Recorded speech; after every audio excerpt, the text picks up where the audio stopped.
এটা তো শীতকাল চলছে নাকি? শীতকাল সম্পর্কে দুটো কথা বলে দিয়ে আপনার উপকার হবে ইনশাল্লাহ, আমাদের উপকার হবে ইনশাল্লাহ। একটা হাদিসে আসছে যে শীতকালটা হচ্ছে মুমিনদের জন্য গনিমত। মুমিনদের জন্য কি গনিমত? মানে হচ্ছে একটা সম্পদ, যে সম্পদটা যুদ্ধ করে লব্ধ করতে হয়, কিন্তু এখানে কোনো যুদ্ধের প্রয়োজনই হচ্ছে না। গনিমত, উপহার, গিফট। কিরকম? শীতকালে রাতটা হয় লম্বা। রাত কি হয়? লম্বা হয় না? এতে করে সারা রাত আপনি অনেক ইবাদত করতে পারবেন। আর দিনটা হয় ছোট। দিনটা ছোট হয় না? এতে করে আপনি দিনের বেলা সওম বা রোজা রাখতে পারবেন।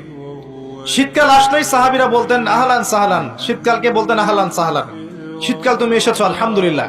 এখন রাত্রেবেলা হে কোরআনওয়ালারা তোমরা উঠে যাও এবং কোরআন তেলাওয়াত করতে থাকো, এবং দিনের বেলা তোমরা সওম পালন করতে থাকো, আলহামদুলিল্লাহ। তো শীতের রাতটা কাজে লাগাতে পারি না আমরা?